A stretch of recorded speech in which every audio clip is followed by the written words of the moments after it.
Welcome to the Life After Sugar podcast, the podcast that's not just about sugar, but about your relationship with it and also with food and especially with yourself. So if you want to discover your life after sugar and hear inspiring stories from all kinds of people who also cut out sugar in their way, at their pace, for their own reasons, this is the podcast for you. Because when you take away the sugar, you can finally discover the real sweetness in your life.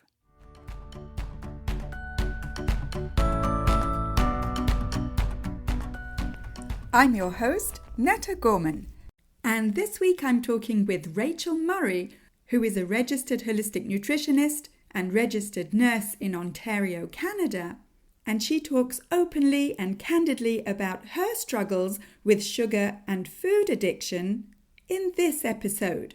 We'll get to that in just a minute. But just before, I wanted to thank you for listening to this podcast. And if you still haven't rated and reviewed this podcast, it's not too late to do so. In your podcast player, just scroll down and click on Write a Review and tell me what you think of this podcast. Has it helped you in your life after sugar? Has it made you see sugar a little bit differently? And don't forget to give this podcast a lovely 5-star rating. You can do that by just scrolling down and tapping on the stars. Thank you. All right, so let's get to my chat with Rachel. So today I'm talking with Rachel. Rachel, can you tell us a little bit about what your life was like before, when you were still eating all the sugary things?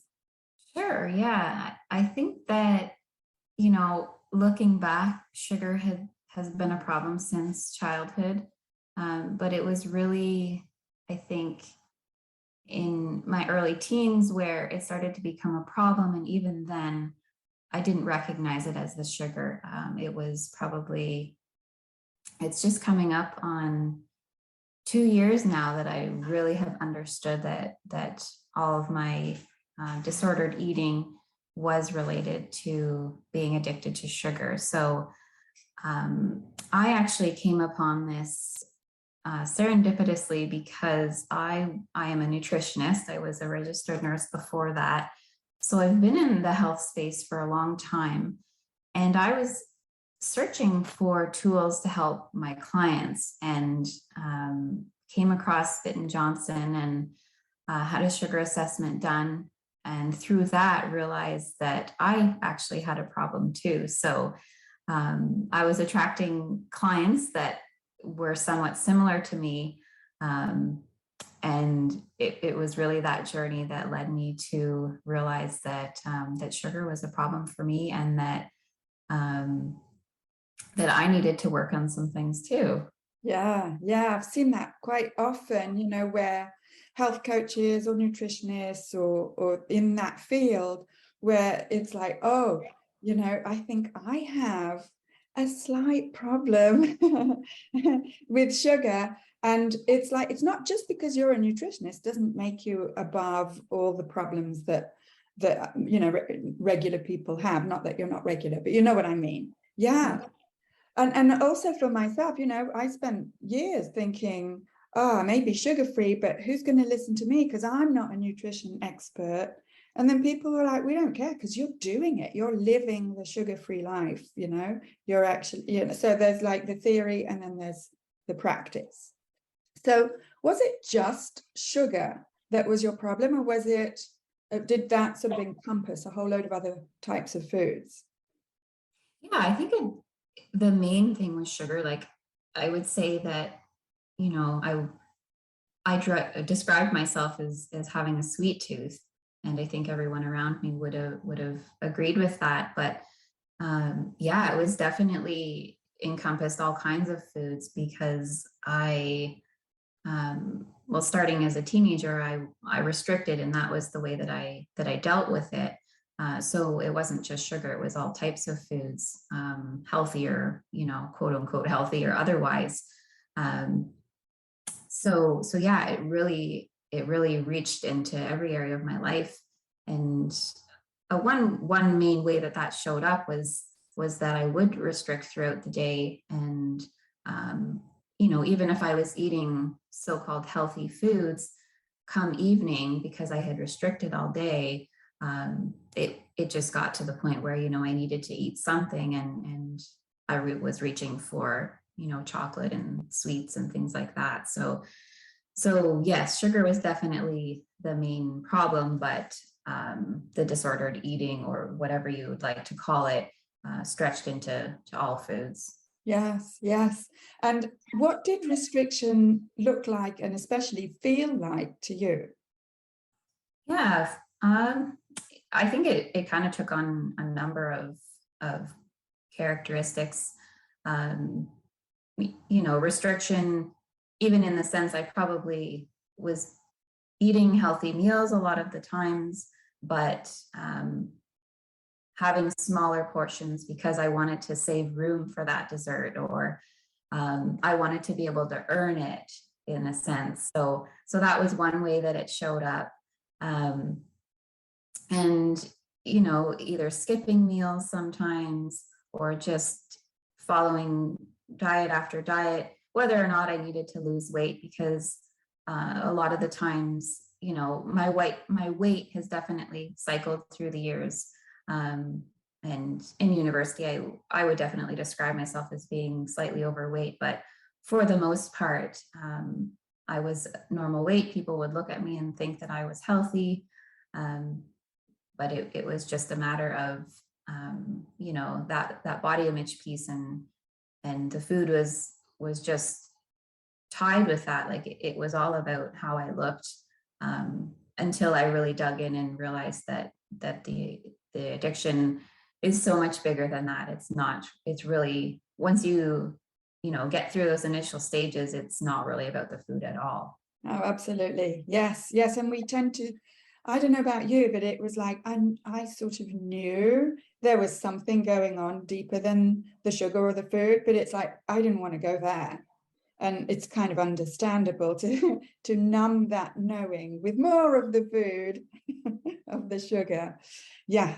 So this brings us to this whole idea of body image. Like you just mentioned that, you know, you didn't look particularly overweight, but your perception of yourself was tied to what you were eating and how you were eating. Does that sound like an accurate description?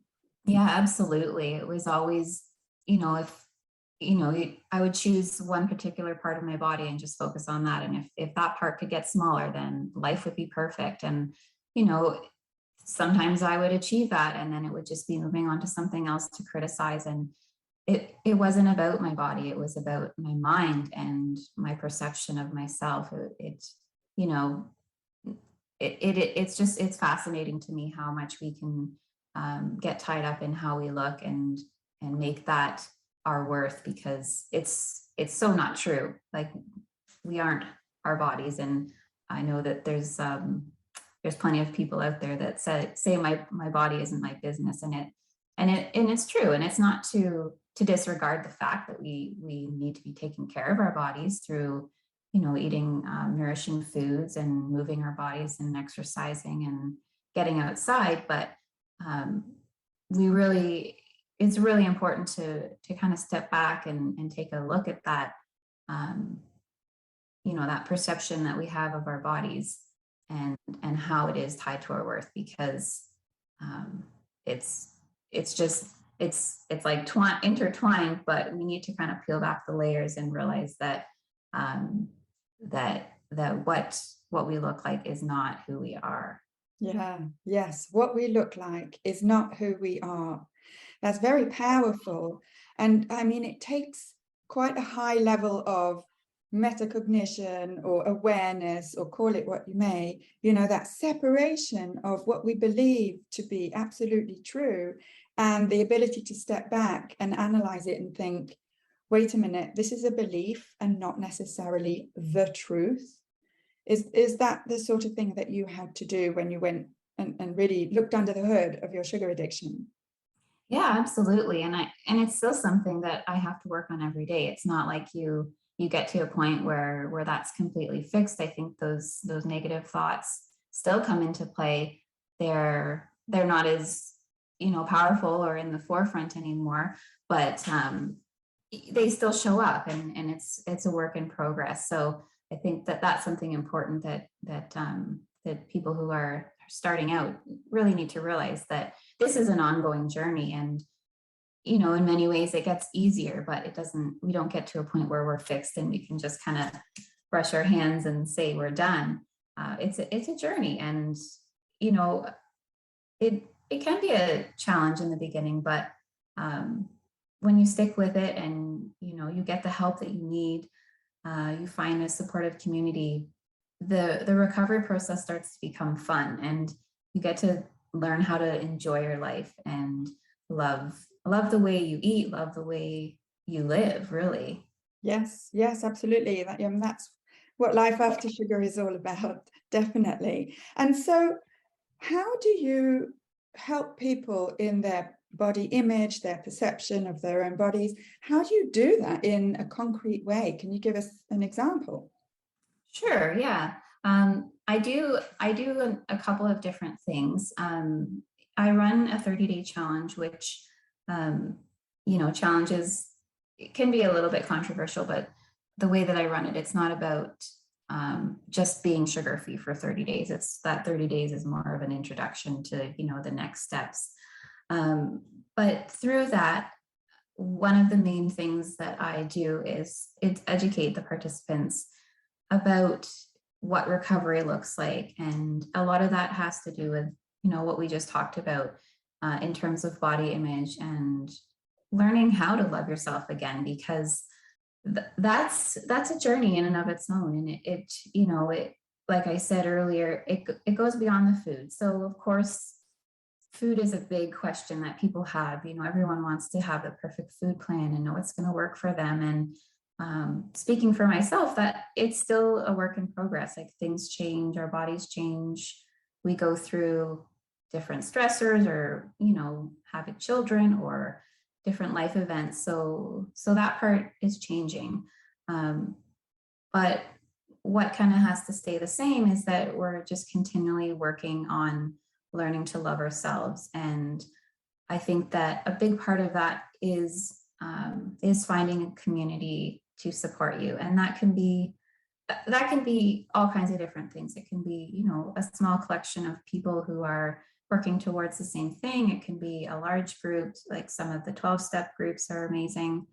But finding a group of people who understand what you're going through and are there to support you, because those negative thoughts are going to come around, and oftentimes it's not enough to just talk ourselves out of it. We really need to lean on that community to help us through those hard times. And sometimes that's a daily thing. Sometimes it's a little less often than that. Sometimes when we're going through a rough time, we need to be reaching out moment to moment almost. Yeah.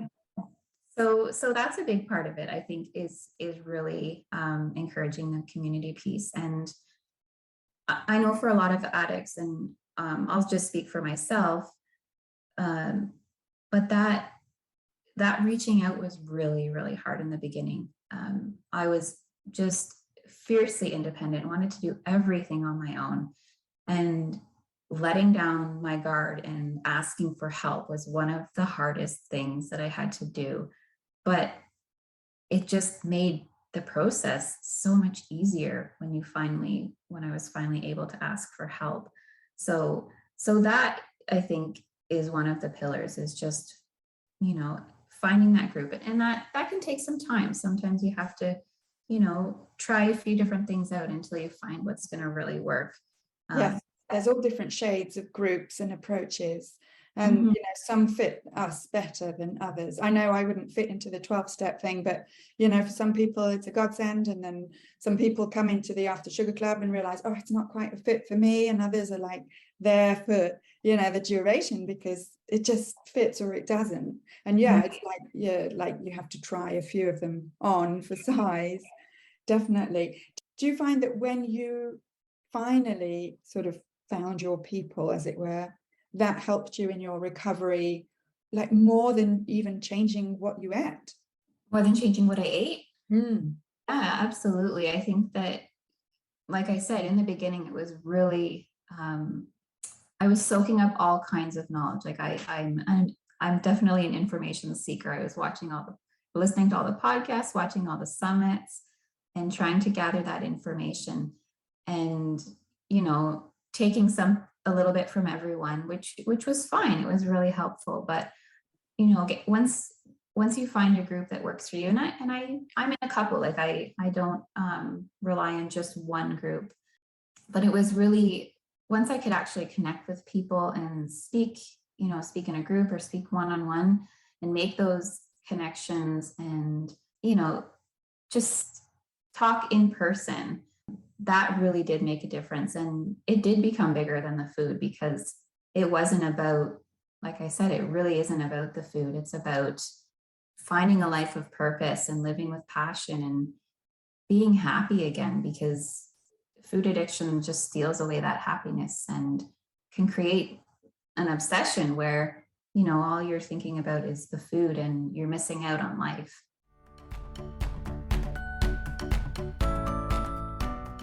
I just want to take a quick break to answer a few questions that I've received recently about the difference between the After Sugar Club private membership and the 12-week Life After Sugar program. So these are two different types of formats that I offer depending on your needs and your situation, to help you really get to the heart of your emotional relationship or connection to sugar, so that you can get to a place where you don't need it, miss it, or even want it anymore. And that's what I call true freedom from sugar.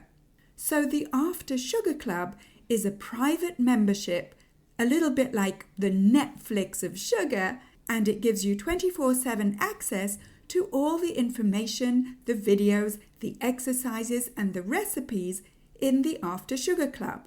It's more of a self-study format, and it also includes 2 live check-in calls per month for support and accountability, as well as access to our lovely, friendly, encouraging community.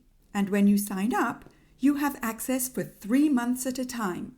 Now, to compare, the Life After Sugar program is a 12-week experience where you get frequent and personalized guidance with me that's tailored to your specific needs, and our accountability calls are scheduled according to your availability and your time zone, so you never miss out or fall behind.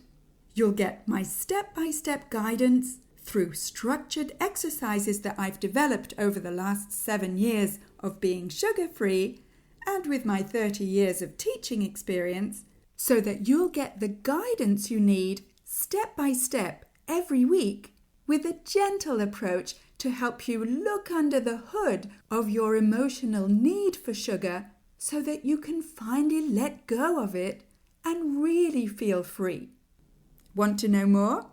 Go to aftersugarclub.com and click on Join the Club to check out the After Sugar Club, and click on the Program tab in the top menu at aftersugarclub.com to see everything that's included in the Life After Sugar 12-week program and to apply to join. All right, let's get back to my chat with Rachel.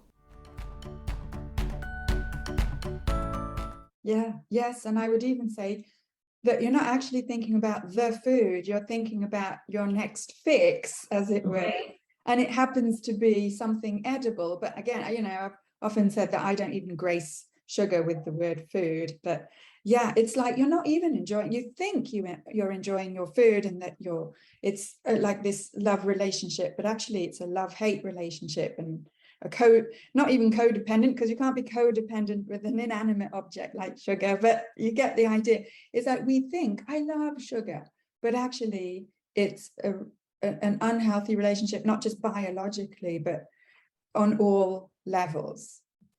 And my question to you, as a former nurse and now as a nutritionist, is, in your studies, did you ever learn about sugar and sugar addiction?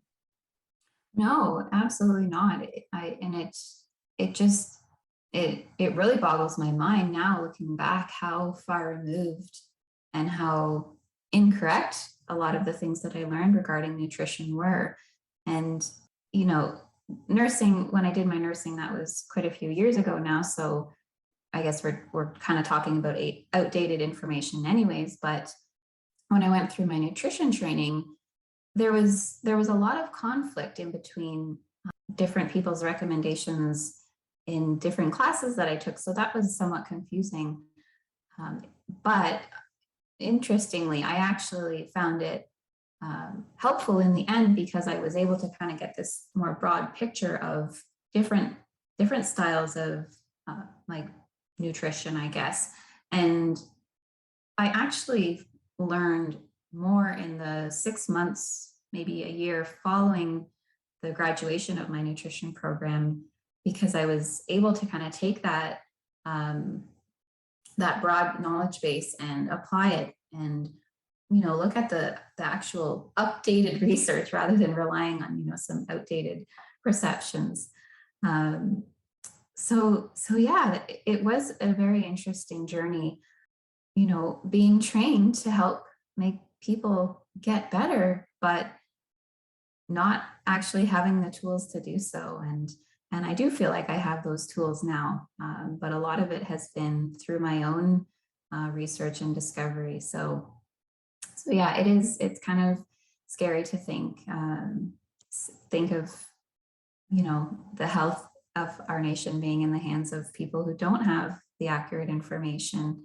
But there are some, obviously there's many amazing nurses and nutritionists and dietitians, or otherwise people who don't even have a formal education out there, who do have the knowledge that that people need to help and move forward from this. Yeah, I'm raising my hand for that one. Yeah.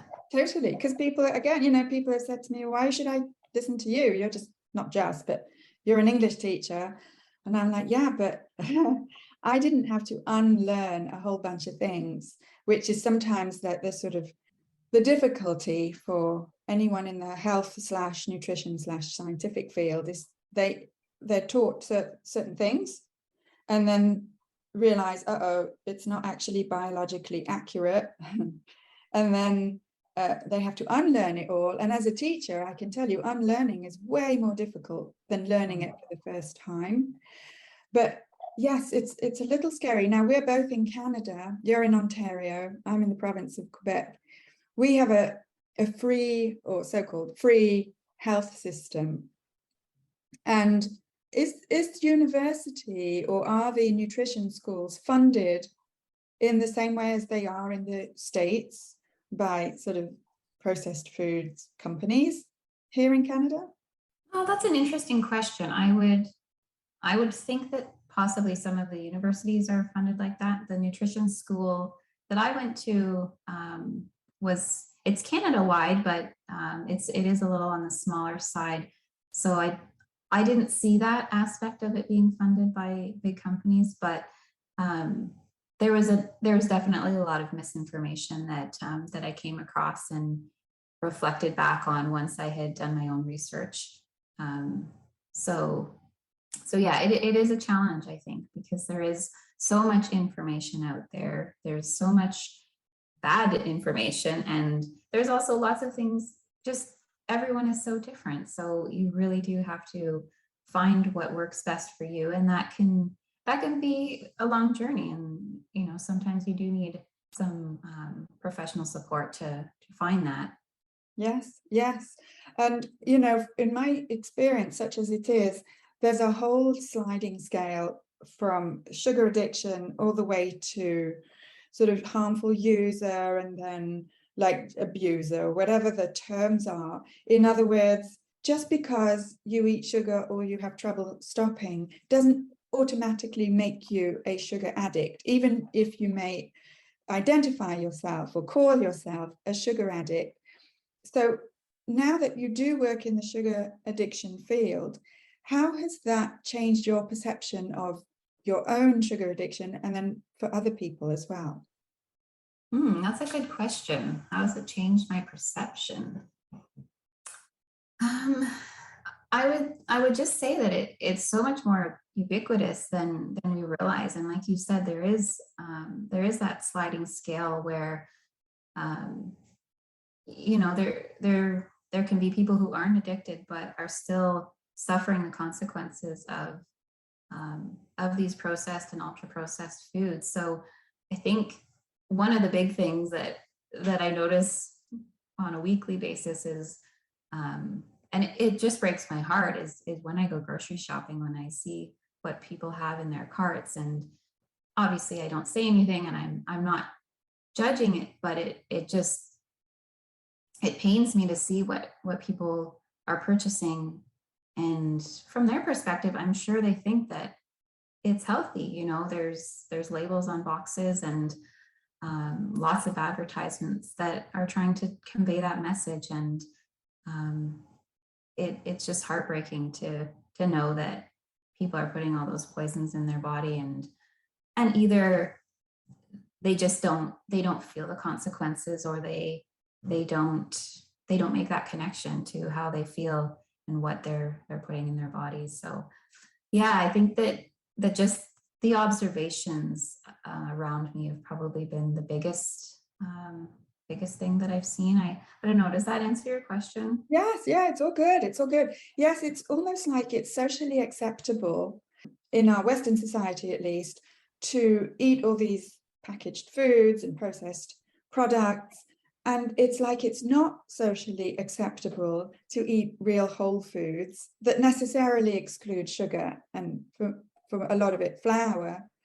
It's almost like we're seen as weird when we eat what I call food, because society and the processed foods companies and the marketing and the advertising is all about not real foods, and like pushing us or encouraging us in our addiction or our unhealthy relationship with sugar.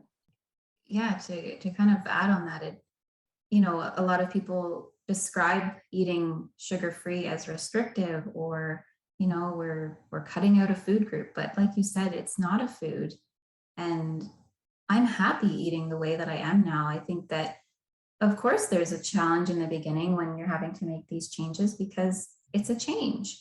But when I fill up my grocery cart and I know everything in there is either has one ingredient because it's a whole food, or it's just minimally processed, like a dairy product or something like that, I just feel empowered that I know what I'm feeding myself. And when I'm putting in the body of my son, who's almost 3, I know that he's getting the fuel that he needs, and I don't feel restricted at all. And I don't think he does either. I mean, I know there's going to be times where that's going to be different as he grows up, and he's going to be exposed to different foods, and that's just another challenge that I'm going to have to face. But yeah, I don't feel restricted at all, and it's unfortunate that people see it that way. But I think that the minds are changing, and people are beginning to understand that these processed foods are marketed in such a way that they sound great, but they really don't have our best interests at heart. Yeah, unfortunately, I have to agree with you. Yes, definitely. And one last question. As a mother, do you feel that you're a good role model for your son because you don't feel restricted, because you feel good in your own body, because you're eating in a way that gives you energy and makes you happy? Is that something that you're proud of as a mother? Absolutely. Yeah, I would definitely agree with that. And, like I said, my son, he doesn't really know otherwise, but I don't think he's not missed out on anything. And I did have a family member overseas say that because we didn't give him Easter chocolates, like, oh, like the poor little guy, like he's missing out and all this stuff. But he is so happy, and he is just vibrant and loves life and is happy to eat the food that is actually food. So no, and I think that that like what an amazing opportunity for him, because and I didn't have that, and it wasn't that my parents were purposely feeding me unhealthy foods, but the knowledge just wasn't there. And I think that when I was growing up, processed foods were just really hitting the scene, and I'm so happy that I am able to offer him that opportunity of being nourished properly. Yes, wonderful, wonderful. I feel the same way for my daughter. Wonderful, well done. And so if people need your help and want to get in touch with you, can you tell them how to do that and what sort of group you help? Sure. Yeah, I help sugar addicts. Mhm. Obviously. My biggest, the clients that I'm attracting and attracted to are those who are just starting out, getting grips with sugar addiction is and what to do next. But obviously, I'm happy to help anyone in that space. So like I mentioned earlier, I do run a 30-day challenge. So the next one will be in November of 2022. But I also have a more one-on-one program that it's a 9-week program that I run. There is a group component to it because I really think that community piece is important. But there's one-on-one sessions that go along with that, along with a sugar assessment, which I talked about, which really dives deep into how sugar addiction has progressed throughout your life. And that assessment helps me to create a personalized treatment plan moving forward. So those are my two main ways that I help people. Cool, great. All right. And do you have a website where people can go and check you out? Yeah, so it's a bit of a long name, but it's Rachel Murray Holistic Nutrition.ca. And I'm Rachel Murray Holistic Nutrition on Facebook and Instagram. So if you search that, you'll find me. Wonderful. Thank you. And I'll put the link along with this episode. And thank you so much for talking with me today. It's very inspiring. Yeah, thank you for having me. You're welcome. Ah, what a fantastic chat with Rachel. And in my humble opinion, it's always so much more credible to have the point of view of a nutritionist, and in Rachel's case, of a registered nurse as well, who actually has first-hand experience in food and sugar addiction. And Rachel is certified and licensed in sugar, which is an assessment tool used to identify pathological use or addiction of sugar and food. And because she's gone through her own health challenges with sugar and food, well, you know that if you go see her about your sugar addiction, she'll get it. And let's face it, that can't be said for all nutritionists. And if you're looking for some free resources specifically about sugar and also about looking after your gut health, and especially about living a joyful sugar-free life, then come check out the Life After Sugar Facebook page, and you can get more free resources and tips on the Life After Sugar YouTube channel, and come and subscribe to my Instagram account at My Life After Sugar. That's where I post pictures of what I eat, what I do, sometimes some inspiring quotes, or sometimes just pictures of our cat, so that you can see that it's totally possible to live a fun and active life, even if you don't eat sugar. And if you want to download my 5 tips for getting rid of cravings, especially if you're an intermittent faster and you realize that sugar's getting in the way of making your intermittent fasting lifestyle easy and natural, then go to aftersugarclub.com and download your 5 tips for getting rid of cravings there. And while you're there on the website at aftersugarclub.com, you can also get your simple guide to getting more energy with less sugar. That's aftersugarclub.com and click on Simple Guide in the top menu. And if you've enjoyed this episode and you're loving this podcast, Don't forget to subscribe, rate it, and leave a review and share it, because the more people that know about life after sugar, the more people we can help. Thank you for listening. That's it for this week. Keep in touch and see you soon for another episode.